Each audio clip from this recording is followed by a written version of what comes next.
What's up, everyone? Welcome back to Dipped in Tone. I'm Rhett. I'm Zach. I'm back. Not in Hollywood no more. Man, look at you. Look at Man me. about the world.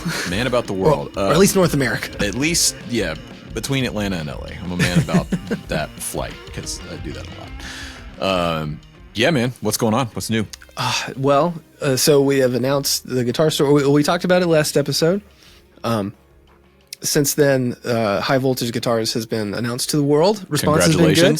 Thank you. I was so nervous that all my dealers for Mythos would call me and be like, "Hey, what the?"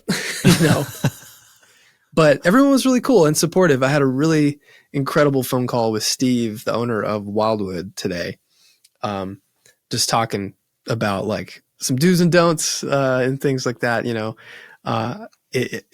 It's happening. We're going tomorrow to pick up all our Novos. Yeah. And it's pretty wild.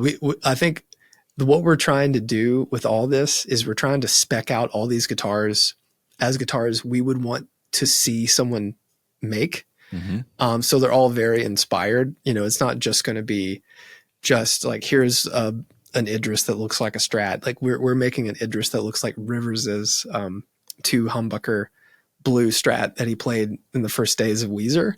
So it's like, and it looks cool. It's like, it's a complete thought, and like those sort of things, not just doing, here's a, black guitar, red guitar. It's all going to be really like using what we love about guitar and putting it into all the builders making stuff for us. Yeah. Nice. Yeah. That's going to be cool, man. Like I'm excited to see the space coming up, I think in October for some stuff. We should probably dedicate like a whole episode, just you and I, to the guitar store journey. Yeah. And what that whole world looks like in 2024. I know. Things are different now. It's kind of stupid. Different landscape. But nice. How have you been since returning from you know how it is coming back from traveling. You're always like the first week or so home is scramble. Like, holy shit, I got to get my life back together, get caught up. But we're good. I'm working on a new course right now for Black Friday, which is going to be a ton of work. Oh my God. The video course thing, man, it's crazy. It's like it's just a marathon like of work in the beginning to get it done. But then once it's done, it's up there and so yeah, we got that working on that. My EP is out for mastering right now this week. So I'm excited to get that back and start figuring out ways of promoting that and getting it out to the world. Starting to talk to a certain rig builder in Nashville about having a new rig built because I want to go and start playing live, like as Rhett Scholl around this music and this EP. So I'm putting a band together and, the guitar sounds that I got on this EP are different than what I typically go for. And there's a few pieces of gear that are crucial to the sounds. And I want to build the rig around being able to get the sounds off the record live. And it's going to take some doing. It's not just throwing some pedals on a board and a nice power supply. Like it's going to take some interesting signal flow and MIDI management and stuff to do this thing. So do you need to talk about that? Well, honestly, yeah. Text me later. Yeah, we'll figure all that out. But so starting that whole journey and, just making videos, doing the thing. So, yeah. Well, sweet. Well, before we get into the guest, we want to thank the sponsor of this episode, Stuart McDonald, Stu Mac. I keep saying Stuart McDonald. I don't know why. Stuart John Herbert Walker McDonald, the third. I have no idea where that name came from, but if you need to get some stuff to set up your guitars as we move into the fall, prepare your instruments, take care of your instruments, go to stumac.com/dippedintone. You get a 10% discount and can get all the gear you need to keep your guitars in tip-top shape. If you live in the southeastern United States, it's time to start thinking about humidification again and keeping your acoustics, all your guitars, but primarily your acoustics and your hollow bodies and everything humidified. And StuMac is a good place to go for that. We should maybe think about doing an episode on that too, like maintenance, proper maintenance, things like that. I still don't have my humidification system dialed in here. Man, it's a struggle. As a side tangent, thank you, Stu Mac. Yeah, thanks. But as a side tangent, humidifying your home is so difficult because Not just like the fact that homes are drafty. It's hard to keep things even. You don't want to over humidify something. So you can't just like shove everything in one room and put a big humidifier in there. But also the water you have. We have a humidifier for the shop. And if we leave it running too long, like over the weekend, it just leaves a film of stuff because I was just using tap water. And so it leaves like minerals and like all sorts of crap, like a film on things. So you have to be very considerate of that. So I probably need some sort of filter for my water. It's a whole thing, man. It's a whole thing. Is this like an American problem, like an American home problem? Because I know homes in like Germany are built much tighter.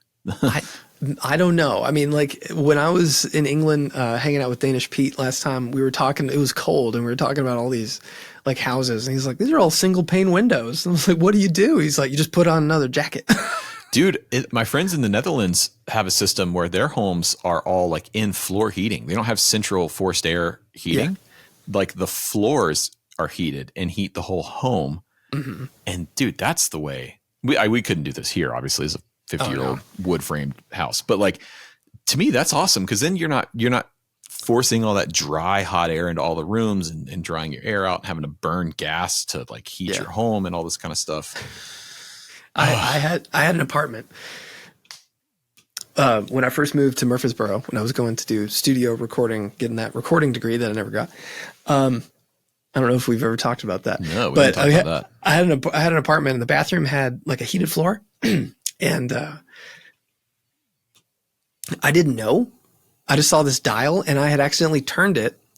And then the dial fell off and I put it on at 0. And for like all of the summer, that floor was being heated. And I couldn't figure out for the life of me why it was so hot in there until I walked and turned it down one day. I felt really stupid. And we spent a lot of money on electricity. So, there you go. Anyway. There you go. Anyways, well, really excited about today's guest. We've got the one and only Charlie Starr from Blackberry Smoke on today. Charlie is genuinely like one of the coolest people I've gotten to know over the years in this industry, a fellow Atlantan, which always proud of. We get really deep in the woods. If you're a guitar nerd, this is going to be an episode you enjoy, especially a vintage guitar nerd. We get out there in the sticks. That's right. And a quick disclaimer, currently, my front yard is being dug up by people who are installing fiber internet in our neighborhood, which I'm very thankful for. But currently, there is a risk that at any moment my internet goes out and disappears. So hopefully we'll get through this interview. But yeah, without any further ado, Charlie Starr. Charlie, what's up, man? How you doing? Man, I'm okay. So sorry about the confusion the other day. Oh, it's all good, man. It's all good. This actually works out better because I'm at my home studio and not in a hotel room in Hollywood. So yeah, this is far superior. That's good. Yeah. Man, why don't we start with what's on the wall behind you there? I can see two guitars. One of them looks normal and the other one is reflected and looks left-handed, but I imagine it's not left-handed. What's going on back there? I'm so glad you noticed. That's why I turned the camera this way. In the mirror is a 1956 Les Paul Jr. TV, or Les Paul TV model, forgive me. It's hanging on this wall, actually. And then that one there, I'm so glad you asked. That guitar is a 1952 gold top that was refinished black at Gibson in 1957. Ooh. And it was given a Bigsby, a serial number, and a bumblebee cap. It has a gray tiger and a bumblebee in the cavity. And so because it's a 52, that would have had the have you been to Big House Guitars over there and played their 54, that gold top they have? I have, yeah. Okay, so that would have had a similar setup on your 52, but going back into 57, they updated it and actually made it playable, I imagine. Yes. I was already an adult the first time I ever held one of those, 52 to early 54 gold tops and realized that, if you put your palm against that bridge, it knocks it out of the place. This is horrible. So I thought, who plays with their hand hovering over, so that guitar. I got that guitar from Ricky Skaggs years ago. We were on a show together, and he said, "Hey, I've got this guitar these friends of mine have for sale." It was two little old ladies that he went to church with, and he said their brother had this early '50s Les Paul that I don't know if he is the one who sent it back for modifications or repairs, or whatever. We don't know the whole story on that. I don't guess anybody does that's living. But he said, "I don't play Gibson. What do I know about Les Pauls? I play Telecasters." And so he hooked me up with this guitar, facilitated the sale and everything. And it's a really good one. It's got that great top carve that they had just perfected at that point. It was just, it's amazing. They look like arch top violins, It's just such an extreme dish. Has that one had a neck reset so that the bridge is not slammed all the way down to the top? No, bridge is slammed all the way down. And that's actually when I got it. I don't know if that was the original ABR one. I sent it to a repair guy that I use, and he refretted it, and he said, "Well, this ABR one that's on it's been shaved down. Looks like a long time ago, and it's just canoed."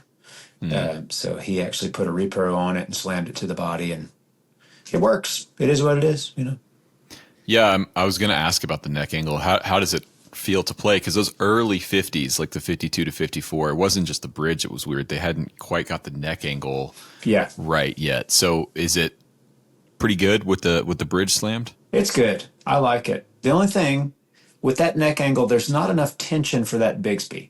So, and even playing, and I've lubed it, in every point of contact, and it's like there's no touching that Bigsby. You're gonna ruin whatever tuning you're in if you look at it hard, And even so far as I don't play it much on stage, because if you get really crazy with it, even not using the Bigsby, there's just the neck angle's wrong. So it doesn't want to come back into correct tuning. And but man, it sounds good. Those pickups are just right on the money. The repair guy that I spoke of said, "How often do you plan on using this Bigsby?" And I said, I made a joke and said, "Only when I'm drinking." He said, "You better make sure the entire audience is drinking too." Hell yeah, man. Yeah, it's the perfect storm of not being able to keep it in tune. It's a Gibson with the bad neck angle and a Bigsby. I mean, it's like the trifecta of out of tuneness. I thought for a minute, I was like, well, I do want to play it on stage because it's a cool guitar and it sounds great and it plays great. And I thought about cutting a little piece, like a brass piece of tubing, and putting it over that, where the Bigsby spring is, where it can't move one way or the other. I don't know if that might be the solution. I mean, don't ask me, man. I'm a YouTuber and a amateur podcaster, but that sounds like something, maybe call up Joe Glazer or somebody and see what they think about that. Something to make that thing completely stationary. Yeah. Yeah. They make all those defeats for like a Maestro, like Labrola and stuff. So I need a Bigsby defeat. Yeah, that's got to be a thing. It seems like you could put like a trapeze tailpiece on it, but I don't want to go back there. I did. I initially, after realizing that it was problematic, I thought, well, why don't I send it back to said repair guy and have him maybe reset the neck. I don't know. Do you do that? I mean, why not? That's an interesting question. Like, okay, so why not? Well, it would, I guess, impact the resale value of the guitar. Yeah. But then the other side to that, though, is like that depends on who you're selling it to. Because if you're selling that to an actual player, if you do something like reset the neck and it's done properly, which of course you would have it done properly, and same thing with refrets, right? When refrets are done properly, to a collector, it's losing its originality. But I think that's so ridiculous in the vintage guitar world. Like, so especially those early Les Pauls, many of them were fretless wonders, right? And they were barely playable from the factory. So you're arguably making the guitar more playable, more enjoyable, and last longer, more enjoyable. So, To a collector, yeah, it's decreasing the resale value of the guitar. But to a player, which you would probably end up selling it if you ever did sell it to someone you know who's a player and is going to use it. So I don't know, man. Yeah. I think you go for it. It's also a refin. And even though the story is interesting, which we don't know for sure, but we do know that refinish is old and that Bigsby's been on it. And it's in an old 5-latch Lifton case, which is when a buddy of mine came in the house one day and he thought I had a burst because he saw that case and he was like, "Oh my God." And I said, no, don't get excited. It's that same black guitar. And he was like, what? Why would you do that? But you can see the mark in that case. That Bigsby's been rubbing on the inside of that case for a long time. So anyway, even though it's an old refin, it's a refin nonetheless. So half off. Yeah, that's cool though, because you said it went back in '57 and had the work done. That's what they say, because it wouldn't have had a serial number, and it does have a real stamped serial number. And it's obviously not a 1957 guitar. So I think that it's got in the case, there's an appraisal, an official appraisal, and it says apparently this guitar was refinished and modified by Gibson in Kalamazoo in 1957. Dude, I mean, that's like, can you even call it player grade refin at that point if it was done in 57 at Kalamazoo when they were building the first, like with the first PAFs and everything? Like that's pretty rad, man. Yeah, I love it. It's a good one. I've recorded with it. It's great. It might have the best neck P90 I've ever heard. It's just fantastic. The bridge is okay. The neck is phenomenal. Yeah. Well, being like such a P90 guy, because we've all, we've seen your new signature guitar, which is awesome. Thank you. Congrats on that. Let's talk about P90s, because I used to work at Carter. I've played a lot of vintage PAF and P90 guitars, Gibsons.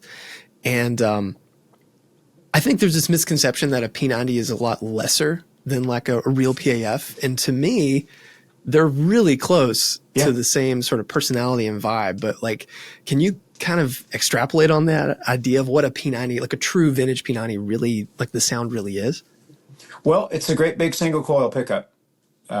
First and foremost, it's noisy. It has, to me, just my humble opinion, it has more character in some ways than a humbucker.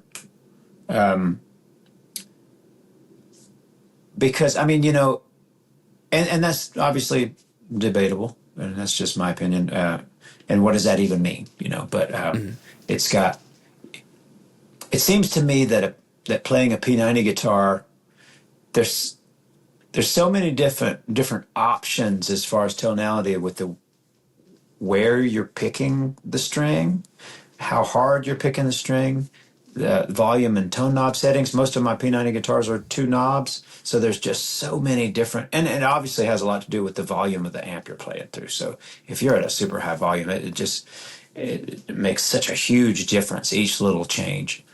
I don't know. I found the P90 to be so interesting in all those regards, more so than a humbucker guitar. Now, I say that until the first time I ever played a real burst with real PAFs in it. And then I was like, whoa, hold on. I've been thinking about this completely incorrectly the whole time. Because those pickups, it's not every day that you play them. You can play, I have probably 25 vintage P90s in this house right now and 0 PAFs. So they're not just hanging around, I was playing a friend's burst in Texas last year.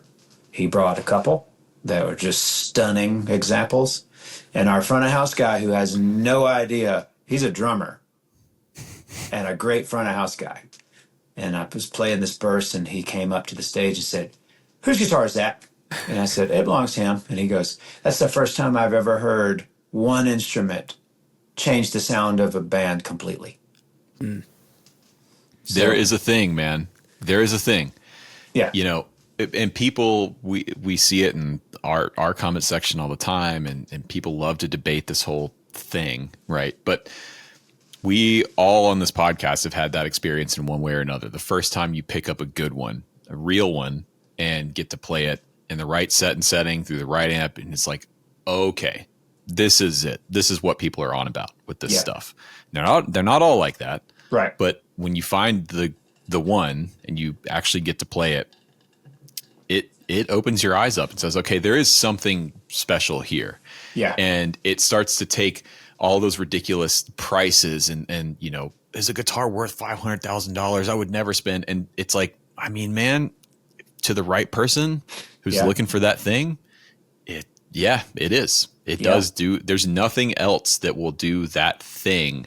That, you know, it's just the right combination of age, and the guitar is worn in, and those magnets have degaussed in a specific way, and it's just like this thing that happens, man. It's really special.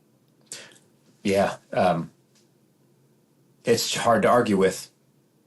I don't know if you could argue. I mean, you could obviously argue that $500,000 is ridiculous, but I mean, you know, there was only 1,700 and something of them, they say.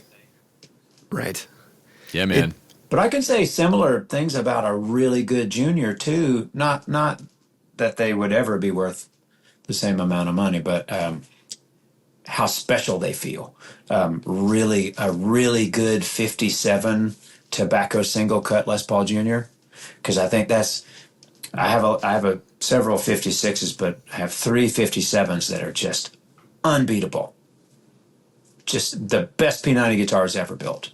Let me ask you this, because you're someone who has had a lot of experience with guitars of all types and you know, price ranges and everything over the years. You're a real player. You've got great ears.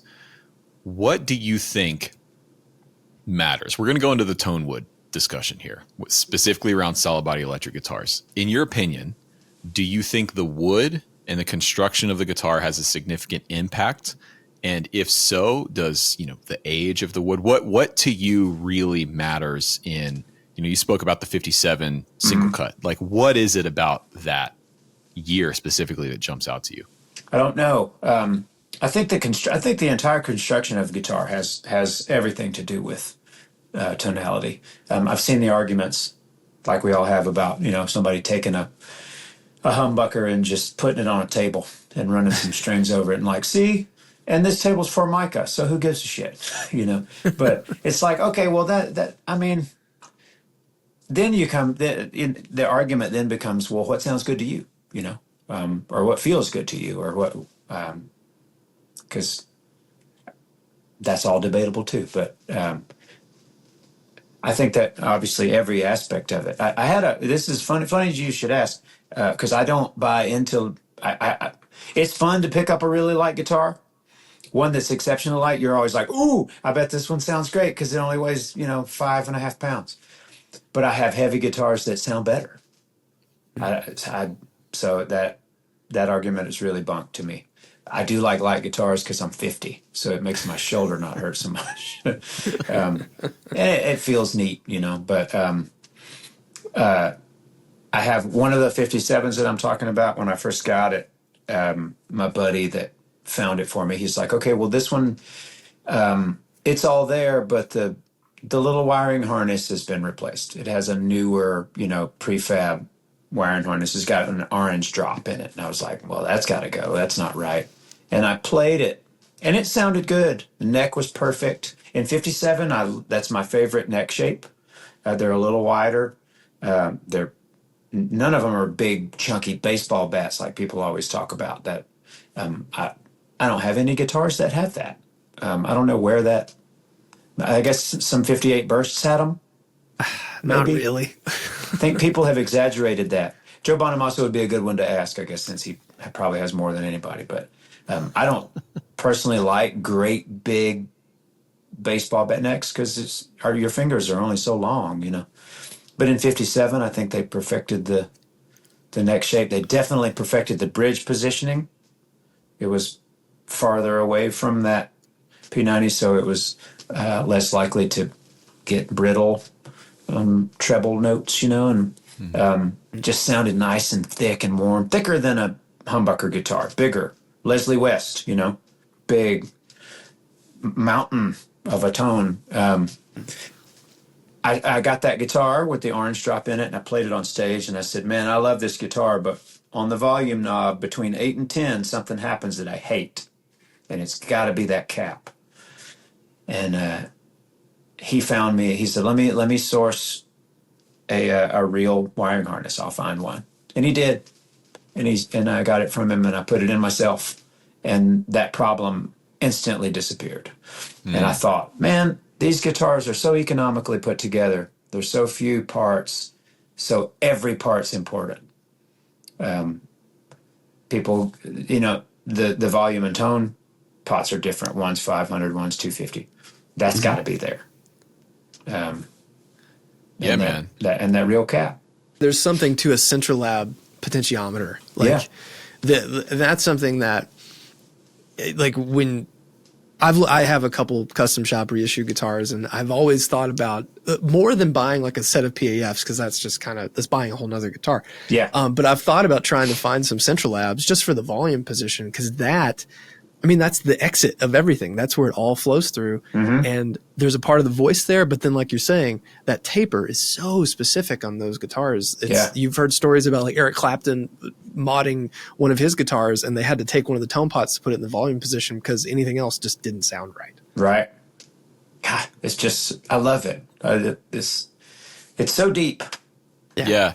And it's so subjective, because for us, the nerds, we love to dig into this and try and figure out try and quantify what it is about this guitar that we're connecting with. And part of it is sort of like a spiritual, almost religious thing. But part of it too is it's these components, these parts. If you think about an electric guitar, it's such a finely tuned thing. You have a piece of steel vibrating over a magnet, creating a tiny little voltage that's, going through all these electrical components and out to an amplifier. Like, to me, having had the opportunity to play thousands of guitars over the years and get my hands on real vintage stuff, it's like, yeah, man, it's the sum of its parts.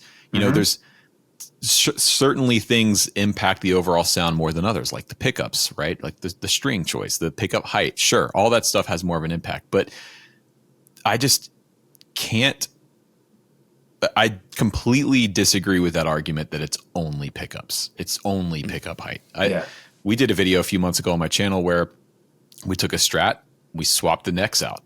Same setup, same string, same everything. We did rosewood, roasted maple, and maple. And you can hear the necks. You can hear it. Mm-hmm. Even blind, just listening to audio files coming out of an amp, you can hear it. Yeah. Unplugged, playing the guitar, strumming it unplugged, you can hear it. The maple's brighter. It's snappier. It's got a faster response. Like, there is a thing there.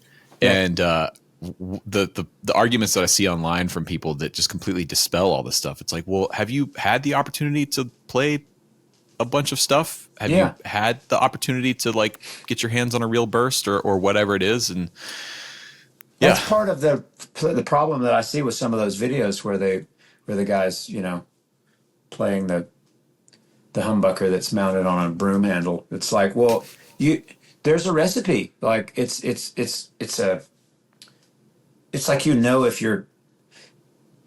your famous chili recipe has enough cumin in it, like you taste it and you're like, nope, that's not everything. It's missing something.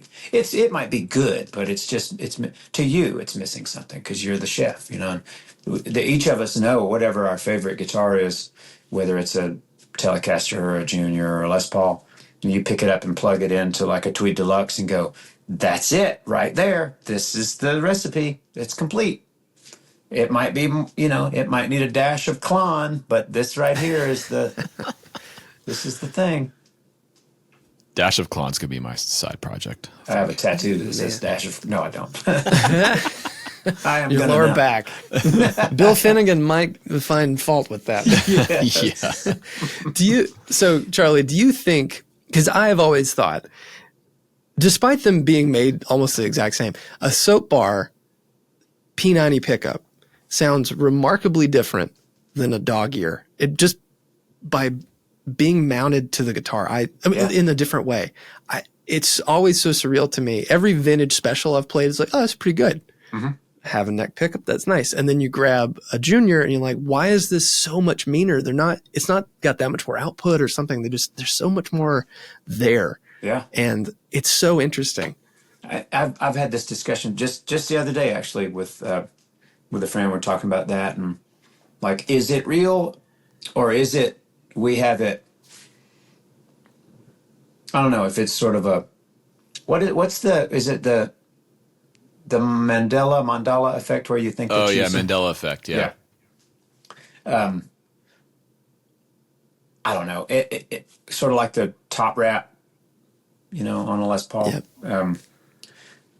But you're right, I think. I mean, but that also it starts to beg the argument of single P90 over two pickup guitar. The not another set of magnets being missing. So anyway, I've seen people, the screw counters in comment sections too, being like, bullshit, that's not real. Who knows? But I think you're right. I got rid of a 59 TV special because I was bored with it, literally, as far as, I wound up trading it for a single cutaway TV Junior. This was before COVID, before the world got crazy, but I was like, and I don't know why, I'm like, this is so much better. I can't tell you why, but it is to me. I have a 65 SG Junior that I bought from Lindsay down at Maple Street a few years ago. And that, with its P90, I think there's something to it. My armchair scientist guess is that, I mean, especially these old pickups, but pickups are microphonic to some degree or another. So they're not, and this goes back to the whole Tonewood debate thing. Like, the construction of the guitar matters because the pickup is it's not in a vacuum, right? Yeah. It's not just picking up the vibrations of the strings above the pickup. The pickup itself is vibrating and resonating in its cavity. And depending on how it's mounted to the guitar, controls how coupled or decoupled the pickup itself is from the guitar. And if you just look at a dog ear P90 and see that it's just bolted straight to the top of the guitar, like direct in, that thing's resonating. That piece of mahogany is really moving when you're digging in. Like, I had a very interesting discussion with the repair guy the other day. He said, hey man, well, he took those out and he put these killer vintage better buckers in that are great. And he goes, don't get rid of those pickups that came out of it, which I wouldn't. They're original to the guitar. But he's like, those they have this PAF smell. And I said, what's that? And he said, yeah, that butyrate smell. And I said, I don't know what that is. And he goes, the bobbins were made out of that same plastic that if you open an old timer's toolbox, his old JCPenney screwdrivers smell like puke. Yep. And I was like, what are you talking about? And he goes, the smell of old tools, old plastic. And he said Gibson changed to, they weren't using that same, is it right? Am I saying butyrate? Is that right? I've always called it butyrate, but butyrate, either okay. Or, he said that's how you know real PAFs and early patent numbers, because they hadn't switched to the other bobbin yet. Yeah, they reek. And I sell replica plastics because I'm just such a nut, and I found a supplier. And on my website, on the Mythos guitar pedal website, I sell plastics. And when I first got the big shipment in, I had all the pickup rings, and they were in a huge bag. And I told my guys, I was like, hey, come check this out. I was like, smell this. And they were like, what? And just put it up to their face. Just why? Some mean. Do you think that slamming the stop bar to the top of a Les Paul and top wrapping, do you think that also adds to the sustain and vibration? Well, so I typically always top wrap. Yeah. And recently I noticed one of my Les Pauls, the ABR1, was rattling. And I thought, well, since I top wrap, there's not as much downward pressure. Uh-huh. So I raised the tailpiece and strung through, and the only thing that I could tell different was just the tension, because I think that's the biggest thing. Yeah. You pull a Billy, you put 7s or 8s on your guitar, you top wrap, and you can bend like 2 whole steps. My next tattoo is going to be Pull a Billy. Right next to the dash of Klon. Have Get it mercy. across my knuckles. Pull a Billy. I don't know, man. I mean, to me, it's, if you think about how the mechanics of the guitar work, it's like, so I went to Fretboard Summit in Chicago week before last.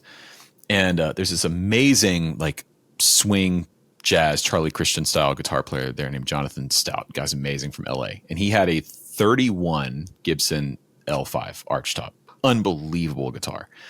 And he let me play it, and holding it and playing it versus standing in front of it sounded completely different. It's the most directional sound I've ever heard out of a guitar. You could stand 6 feet away from it while he's playing, and you could point at the exact spot on the top of the guitar where the sound was coming from. And it was like a beam of sound. Wow. And it was coming directly from where the bridge was sitting on the top. It's like where all that string energy is going into the top of the guitar and coming out. And it was so, I mean, literally, like you could turn just like this and the EQ of the guitar would change. It was insane. So to me, it's like a 31. Oh, okay. Yeah, to me, it makes sense that I don't know how much difference there would be top wrapping versus regular slamming, other than how much string tension are you putting into the bridge, and is that impacting the resonance? How much string energy is getting transferred into the body of the guitar versus not? I mean, I don't know. I've never tried it. What do you think, Charlie? Have you done that experiment yourself, like going back and forth? I haven't. Not myself. Like I've never done like the like A/B did at home, but I have played like my own guitars on the road. If maybe a tech didn't top wrap one day, and I definitely didn't walk away and go, I didn't like that, because it wasn't. But you know what? I've just see these old photographs when I was younger of Dwayne Allman's guitars and their top wraps. I was like, that's what I'm going to do, because he did it. Yep. Good enough for Dwayne. Good enough for me. There are a few factory like catalog photos. I think this of a Les Paul Custom, probably in 55 or whenever they added the Tunematic system on it, that the drawing even has drawn strings going over the tailpiece. So I don't think anyone knew. Yeah. So, but yeah, I'm a firm believer in top wrapping, but also kneel at the altar of Billy Gibbons too. So you kind of have to. If you think about it though, like all these 50s and 60s juniors, I mean, they're top wrapped because they have to be. So right. Is it a design change? Not really. I mean, yes and no. It was just another component added. I don't know. Yeah. So we've talked about vintage guitars a lot. Where are you at with more modern stuff? What builders out there are getting your attention, or what in a modern guitar, whether it be boutique or off the shelf Fender, Gibson, or whatever, what do you look for in something like that? Is it something that reminds you of the more vintage stuff, or are there unique characters about more modern guitars that appeal to you? Well, I generally like vintage designs, just aesthetically, so I will gravitate toward builders that are into that, like Gabriel from Echo Park, Matt at Banker. They both make great guitars.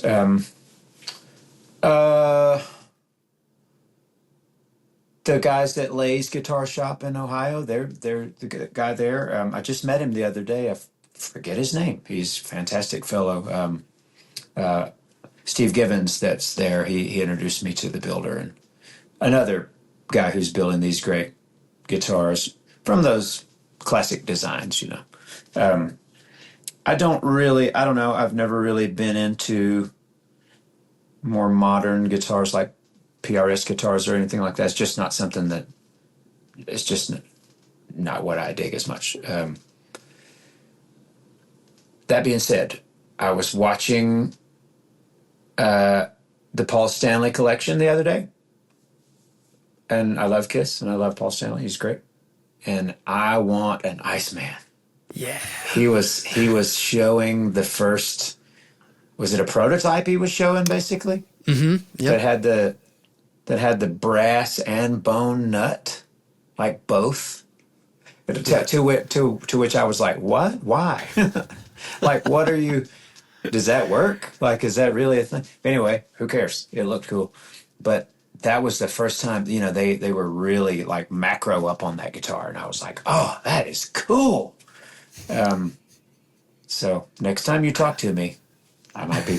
You might be. Okay. But I think previously I probably never would have even looked at that guitar twice. There was just something about seeing it on that show and then finally looking at it. I was like, that's cool. That's really cool. Man, I think there's something so like fun about when you've grown up a little bit and you've spent some time in between like having big fandom, that you can see the stuff played by your heroes and go, man, that's totally not what I would normally have hanging on the wall, but I really, really want it. Like I'm super into Metallica right now. I've like revisited my youth. So it's been a long time since I was a teenager, but Gibson recently made a white, like 84 looking Explorer, no pick guard or anything. And I'm like, that's James Hetfield's guitar. And I got it. And it just excites me in a way that's totally different than everything else I own. Cause most of that's all, pretty retro inspired stuff. It just takes me to a different place. And it keeps reminding me to have fun doing this. Mm-hmm. And I think there's so much value in that. Yes. I feel that's exactly the same thing. I'm like, okay, well, I'm middle-aged now, and now I want Paul Stanley's guitar. Yeah. And I actually here lately have been playing 2 different Explorers and a Flying V on stage, which I probably wouldn't have done 20 years ago even. I would have been like, I can't pull that off. That's ridiculous. That's not me, but I love it. What was I thinking? Can I tell you my Metallica story? Yes, please. Okay. Pre-COVID, I think it was in 19, a friend of mine that he's the curator at the Big House Museum in Macon, Georgia, the Allman Brothers Museum, Richard Brent. He called me and said, what are you doing tonight? I said, nothing. He goes, ride with me to Birmingham to meet Metallica. And I was like, okay. And he said, they said it was cool. We're going to take Dwayne's Gold Top down there and let James see it. And I was like, oh, this is, yes, I'm in. I am here for that. So we go down. We went very early in the afternoon. And we went into the tuning room. Their tour manager brought us in.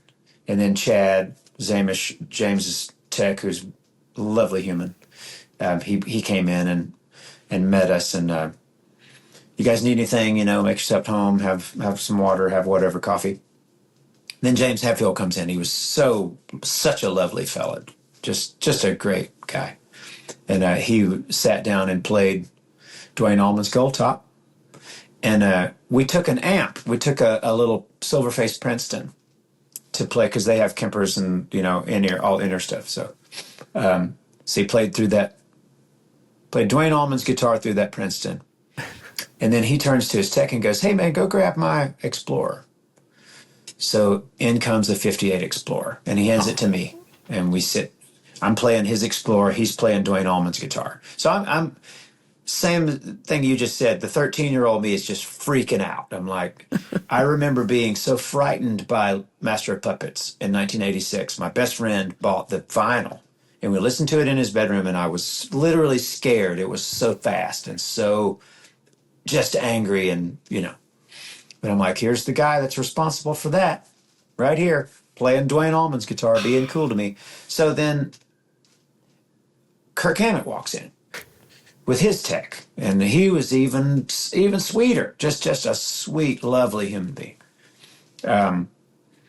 He comes over. He said, can I see the Gold Top? He sits and plays Duane's guitar for, 5 or 10 minutes, just checking out each pickup position and just having a blast. James left at that point. He's like, I got to go do this thing. So he leaves.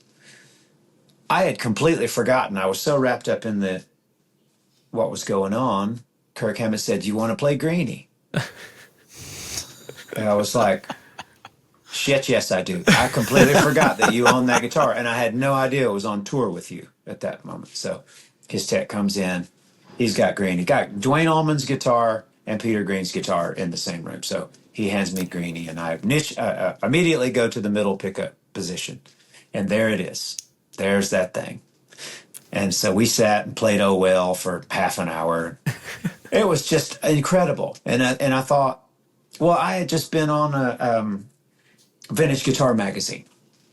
So that was like Kirk Hammett was like, I know you, I got your magazine. And I was like, it's not my magazine, but thank you. That's very sweet, you know. And he at that point, it was getting closer to showtime, and he's like, you guys can go, you can hang outside the stage or go to catering, whatever you want to do. They just couldn't have been more hospitable. So we went down on stage. The doors were open, and we walked around, and their tech showed us their rigs, and I got to get up on stage and sit at Lars's drum stool. Just totally fanboyed out, and it was a great experience. And then I drove myself home, and it was great. Man, that is a Dipton Tone Hall of Fame story right there. That was fantastic. Man, we didn't. At one point, James, you know, I'd read that he has like 6 bursts. Yeah. And I didn't ask that. That's not my place to ask that. I think that he might have said something about collecting, you know, and we talked about having the bug. And I said, oh, I got my phone. I was like, I got to show you this. I had just gotten something. And he was like, oh, here we go. Here comes the porn. And then he pulled his phone out. And I just got this. And I was like, see, it's the brotherhood of chasing all this stuff. He had his book come out, Messengers, like the guitar collection book, and I don't have it yet, but Matthew, our manager here at the shop, he's got it, and one of his bursts, he carved like a big Roman numeral like 12 into the back. Yeah, and I mean, people when they finally said, because nobody knew, like, why would James Hetfield have bursts, you know? But he loves guitar just like the rest of us, and everyone was flipping out online that he would carve this big 12 onto the back of it. But it's so cool, and like it's not like a hack job, like an artist, someone who knows how to carve into a guitar, knew what they were doing. It's so cool. That's awesome, man. Incredible story. Well, that show also was in Birmingham, which is, you know, just an hour and a half, hour 45 minutes from Atlanta, maybe 2, I guess, or is it 2.5? Hell, I can't remember. I guess it's all. It's depends on how backed up 20 is. Yeah, it's down the road anyway. The reason I said doors were open is because I was like, what are we doing out here? The people are already in the arena, you know? And the techs were showing Richard and I around the rigs and the guitar. I got to hold one of James's, one of those Explorers, the Snakebite. They're really light, you know? Obviously, he's got his vintage guitars, and then he has the tools, too, you know? But I was walking by the people that were leaning on the rail, and they were kind of looking at us, and I thought, well, this is kind of odd. And this one dude there was already thousands of people in there, he went, Blackberry Smoke.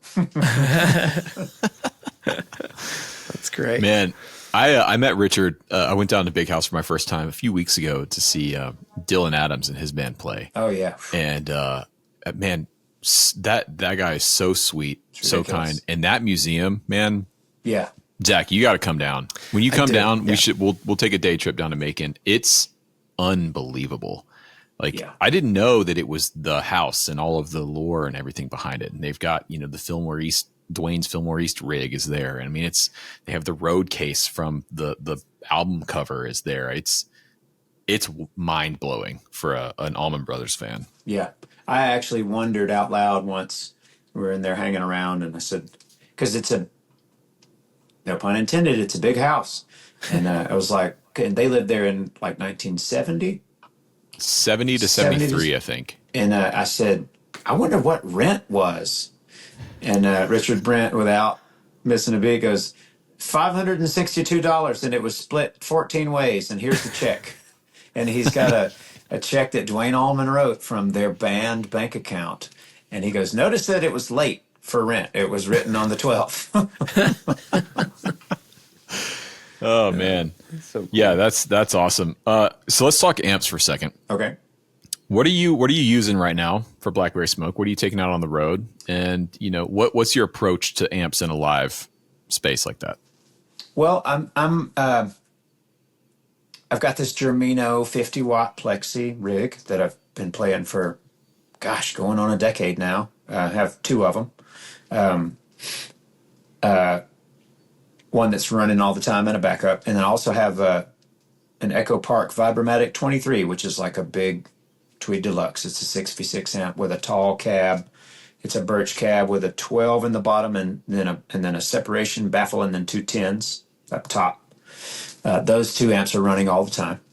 I also started running a brown Fender Concert, a 1960 Fender Concert, which is, according to Greg Germino, it's God's gift to amplification. The greatest guitar amplifier ever built. That year, 1960. And there were some changes in that year. It went from a 5 preamp tube circuit to 6, which either one is great, he says. But it was a transitional period, so there's some tweed characteristics to that amp and some brown. So it's really nice, compressed, but with headroom. Great 6L6 amplifier. And that one has the harmonic trim in it? Yes, and it sounds like water running. It's crazy. I mean, hell yeah. It's like, it's magical. It's like there's a pedal on in there, like what we think of now, like there's some sort of other chorusy thing happening that's not just a pot and a cap and a tube or whatever, and I had it modded. George Alessandro modded it because that trim only work, or that vibrato works in channel 2. Channel 1 is a better sounding channel to my ears, so he made it work in 1 also. Nice. And also a Park. I've gone amp crazy, Rhett, on the road. A Park 18 watt head and 212. Those are so good. Those are so good. It's one of the last few that Mitch Colby made, handful of years ago before he got out of that thing. Keith Nelson, our buddy, he was like, you got to talk to Mitch, man. He's those because they're not really they're not like a Marshall. They're like a Watkins Dominator. Mm-hmm. That's sort of the template. And man, they do a thing. Mitch Colby's stuff is one of those if you know type things. Mm-hmm. And I think now that he's sort of out of the game a little bit, those are going to be sought after. Like people talk about Samson era matchless stuff. I think people will talk about Colby era Park and his own stuff. Rick has one of those 18 watt. It's, oh my God, it's so good.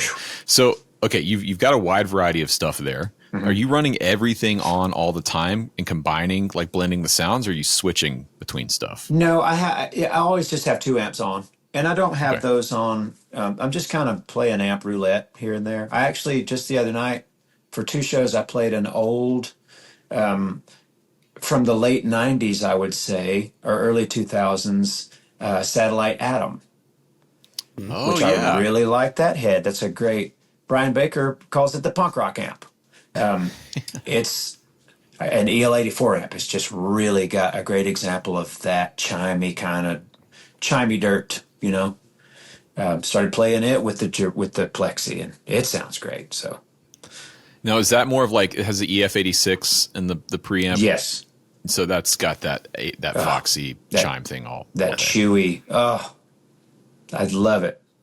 I mean, it's just another spice for the recipe. But man, I was playing that amp by itself at soundcheck, and my guitar tech was like, "You don't need anything else but that amp right there." And I was like, "Shut your mouth."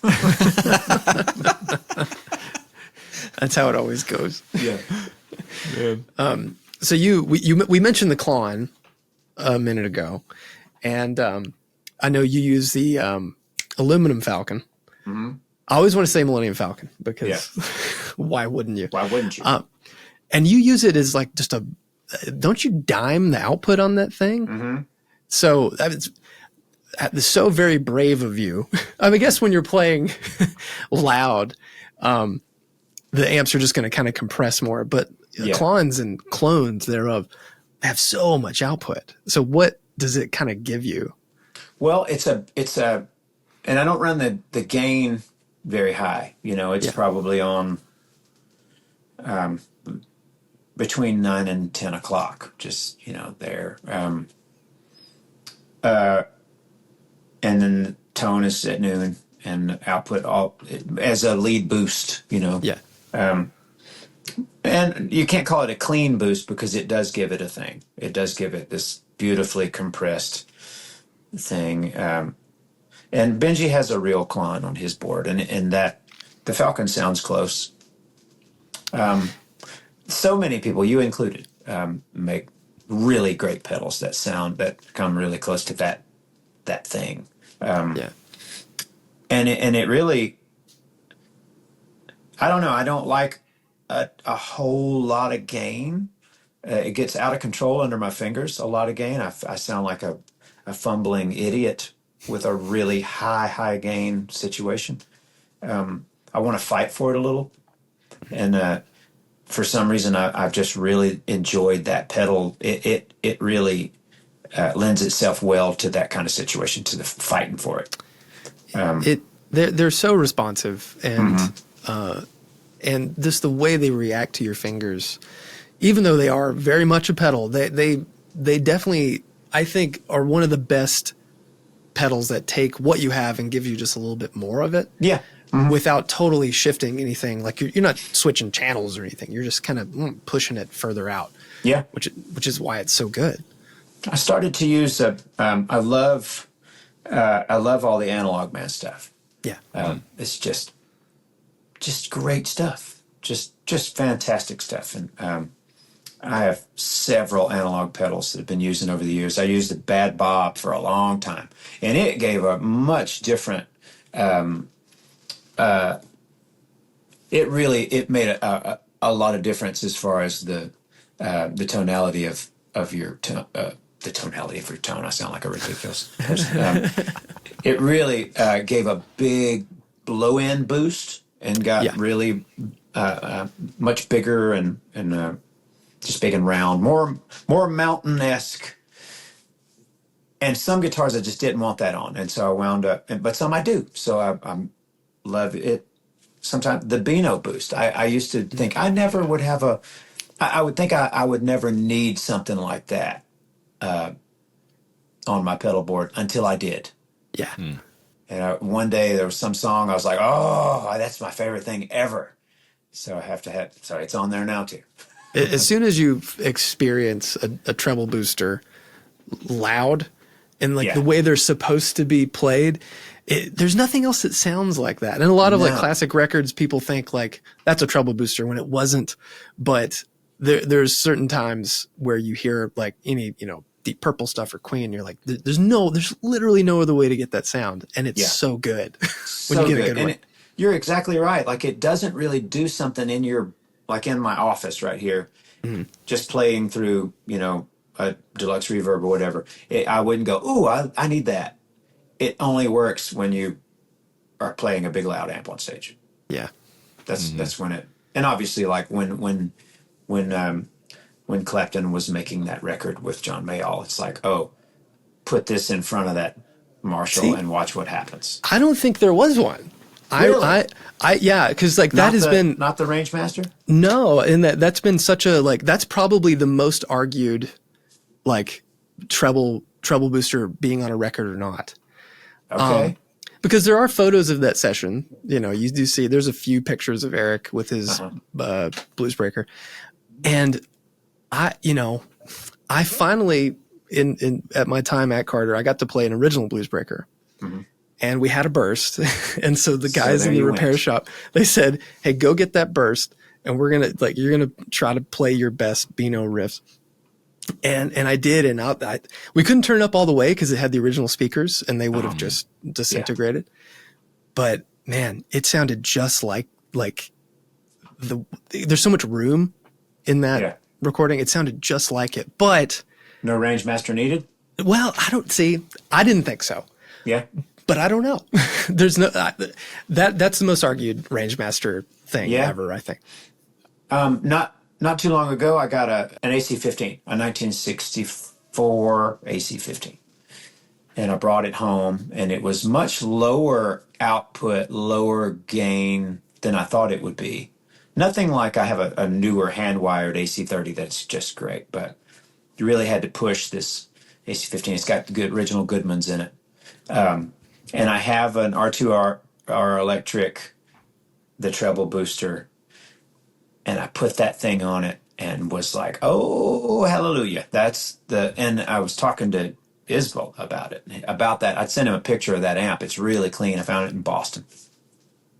And he was like, oh, it's my favorite recording amp. It's just the greatest. I'd never had a 15 before. And he said, you got a Rangemaster? And I said, I do. And he said, put that in front of it. And I said, I already did. We're there. Anyway, yeah, well, and the Beano is such a great version of that. Different, but even than R2Rs, but just can't say enough good things about both of those guys. Yeah. Have you stepped foot in the digital modeler plugin realm at all? No. I've not for myself. I've played a couple of people's and thought, I mean, it sounds good, but it sounds like I'm sitting at my desk. Yeah. I saw some bands do it that I know. It sounded good. Not bad at all. Like I was like, okay, that sounds good. Like the show sounded good. And a band came on after them with real tube amps on stage, and I was like, no comparison. I'm sorry, no comparison. Just the way that the mics are grabbing, the ambient sound.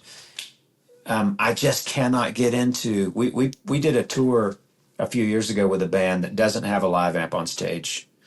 Everybody's ears, which I have, I'm in ears, so I love it. I hated it as a guitar player for a long time until I got the volume right, But as a singer, I love it. I love it. And using the room mics, that's what put me back in the room. But I watched this band and it was just the most anemic thing. And I was always standing on the side of the stage, and I was like, man, I can hear these dudes' shoes squeaking. Like, it sounds like a basketball game. And our front of house guy said that, he goes, well, it's not better out front either, dude. It's really safe. It's really clean. He goes, I'm sure their front of house guy loves it because it's so controlled, but it's just not nearly as exciting. So. I just feel like as your job as Blackberry Smoke is not to make the front of house guy's job easier. Your job is to put on a great show for the people that are going to be there. Yeah, that's right. And I love to see, you can tell if people aren't excited on stage, and it translates. You see, it's like, oh, well, it's like he's tracking. He's got his ears in, the click's going. I've got buddies who play in bands that tour the world, and their show runs on a grid, and it's all counted in, and like there's a voice going, next song is blah, blah, blah. 1, 2, 3, 4. Like one guy told me a story. Is like this band was opening for this headliner, and they did a cover of that headliner's song in their set, and they kept it in their set because they couldn't change the show. Because I thought, what? No, that's not a real thing. You're making that up. So I don't know, man. I'm like, that story sucks all the fun out of being in a rock and roll band to me. Well, you're out there fighting that good fight. Hell yeah, man. That being said, there are so many advancements technologically that, speaking of Keith Nelson again, he's got a studio, and he's like we are. He likes loud tube amps and old guitars, but he also likes recording and plugins, and he likes technological advancements. And he's like, man, they're getting close, boy. Woo. So yeah, in the context of a recording session or playing at home where you're going to be sitting in front of your monitors or something, right? Like, they're close, right? Yeah. And they're great tools. And I have buddies that tour as hired guns with like big pop acts. And in that setting, like the guitar player is, that's not a rock band making sound on stage. That's a guitar player playing parts off of a record. And in that setting, sure, get it.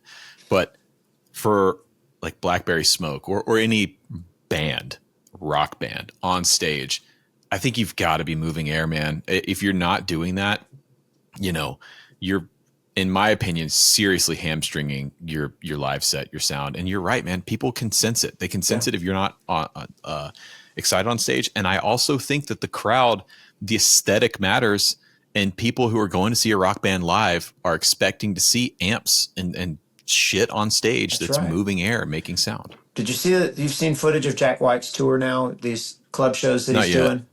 No. And I haven't been to see a show, but he just kind of snuck that new record out there, and like he's playing shows that are announced that morning, like at small clubs, like he did the Earl here in Atlanta, he did the Basement in Nashville. It's packed with people. There's these old Fender amps on stage. They're turned up. There's no plexiglass. It's just like, okay, people are in there sweating, they're bouncing. That's how we grew up. That's how, that's what you expected when I went to Smith's Old Bar. I knew it was going to be loud, real amplifiers and drums and lots of cymbals and, probably front of house guys hating it, but whatever.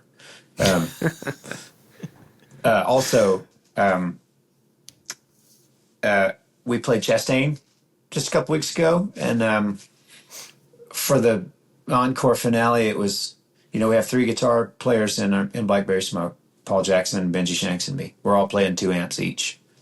We had Butch Walker playing a plexi half stack and Rick Nielsen playing another plexi half stack, and we all played Surrender. And when we all hit that first B flat chord, with the root being B flat and then whatever you call that chord, I thought I was levitating. It was so loud on stage, and it was just fantastic. How did you get around that though? Because Chastain's got a pretty low dB limit. It was the last. Well, that all is it's on an average. Oh, right. Okay. And it's actually sub. I think that it's mainly the subs, unless I've been incorrectly misinformed. Yeah. But our front of house guy was like, I got it. I got you. Don't worry. And I have friends that were there that were like, dude, it was loud. Like loud. And I was like, yeah. Keep fighting the good fight, man. Yeah. Well, Charlie, thanks so much for joining us, man. This has been a great conversation. It's always a joy getting to talk to you about all this stuff. You too, man. Thank you, guys. Yeah. Be Right Here came out earlier this year. Yeah. What is coming next for yourself and the band? I don't know. We're sort of talking about that now. We're not going anywhere. We're gonna continue. We'll see what our next. This is a sort of in the next chapter, so to speak. So I got to just kind of, we'll knock our heads together and think about what Britt would want to do also if he were here. And I mean, he would probably be right now on me, like, how many songs have you written? That was our yearly call. Like, are you ready? Do we have a record? What are we going to do? Wow. So we'll see. Awesome. That's great, man. Well, we'll have links to the new record and tour dates and everything in the description, show notes and everything. Thank you very much. I mean, I haven't seen y'all live yet, dude. And I got to do that, Oh man. Well, you're welcome to any show you'd like to come to. As a fellow Atlantan, I feel like it's my duty to rep the Blackberry Smoke stuff. So yeah, man. Awesome, dude. Well, thanks. We'll talk to you real soon. Charlie's one of those guys I could talk to that guy all day. Yep. Totally. So many great stories. Dude, that Metallica, the Hetfield story, maybe one of the best stories we've had on the podcast. He's toured. Well, the band has toured with ZZ Top many times, and who knows how. Like, I've seen interviews in him talking about some of those stories, and I didn't even want to open the can of worms because we would have been here all day. I would have been for it, right? But like, this guy has done so much cool stuff, and is on top of all that, an incredibly nice person, which is you love to see it, man. You love to see people that have just put in the work. Blackberry Smoke has put in the work. 24 years. Yeah, over the years. They've just put in the work, and they're just a real band of great players writing great songs, going to to play to people that love to hear it. And that's the dream, at least for me. That's the dream. Like being in a great band with your friends, playing loud ass amps, cool venues. I mean, come on. You can't ask for anything more than that. That's what it's all about. It's what we were dreaming of when we were 15, 16, getting our first guitars or whatever, you know? Yeah, man. Yeah. So, go check them out. They have some tour dates, new record. Everything is in the description of the video or in the show notes if you're listening to the podcast. And once again, thanks to Charlie for hanging out with us today. Are we shilling? What do you got? Yeah. So, I know we've talked about him, but I don't know if you're familiar with all of his stuff, but Lawrence Petros. Yeah. Speaking of Metallica, we were talking about some of those higher gain tones. He's like, let me send you one of my 87s. Yep. I got one of those. Yeah. And he's like, just plug this in front of your deluxe at home and then you can, play Ride the Lightning riffs. And I was like, okay. And he sent it to me and it's that. It sounds great. Lawrence makes incredible stuff. This is like how he's a wizard because like, here's a Mjolnir, right? Mm-hmm. Normal pedal size pedal. Yep. Pedal for scale. Yeah. Both top mount. I don't know how he does it. How's he fit it all in there? You tell me. You're the pedal builder. I don't know. It's weird. He's got some cool circuits though, man. He's got and he does that sort of amp in a box thing really well. Like the 68 and 68 Deluxe are also really cool. He's got this, I think it's 74 as well, which is more of like a metal panel JMP 100 watt. You know why these sound so good? Because it's green? No. Because Lawrence can really play guitar. Like he can really play guitar. And I think that is like the secret, especially with the amp in a box stuff. Like every time I played an amp in the box pedal that really had something to it and shown, the builders really knew how to play. So yeah, check it out. Hell yeah. Mine is also pedal. Let me see if I can get off the board here.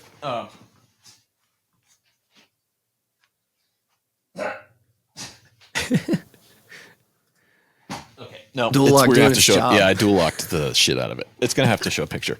So, a week and a half ago, Chase Bliss posted that they were discontinuing a few of their pedals. Oh yeah, and I panicked, because I'm a Chase Bliss nerd, and I was like, oh shit, okay. And I went on and bought the Dark World reverb.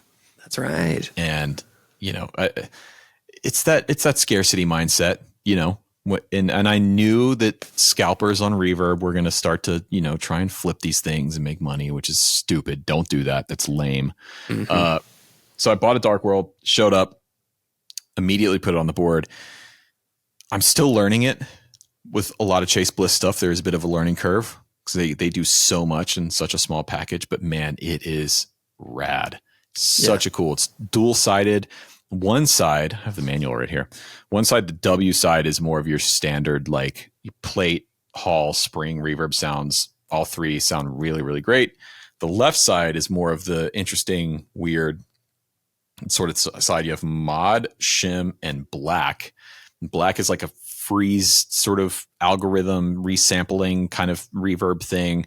Shimmer is like not just your standard shimmer reverb. It's that one I haven't dug into quite a ton yet, but dude, this will be the stand-in for now because I can't get it off my board. But Chase Bliss Dark World, they're not selling them anymore. So, and I paid full price for it. Full disclaimer, but that's my shill. Love it. Nice. Yeah. Does it conjure feelings of playing A Link to the Past on your Super Nintendo, or did you ever play that game? No, I never played Dark World. I never had Super Nintendo. I'm a little young for Super Nintendo. No, I missed it by 2 or 3 years, I think. I get because you're the oldest child, so you didn't have like that sibling. My sister's 5 years younger and never got into video games really. But I remember when I got the N64, Christmas in '97. Man, formative years for me, man. I had to go buy my own. Lame. Well, anyway, thanks again to Stu Mac for sponsoring this episode of Dipped in Tone. Go to stumac.com/dippedintone. Get yourself a discount. Get ready for fall. Get ready for anything you got to do. I've got some gigs coming up. They have all the gear you need to work on, make, repair, do anything you need to do on your guitar. Yeah, you actually might be surprised at how much stuff StuMac sells. It's not just luthier tools and guitar repair stuff and setup stuff. They do a lot of stuff. So StuMac.com, go check it out, get your discount. And thanks again to them for sponsoring the video, this episode.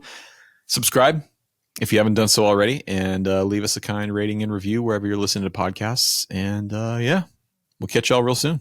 See you next time.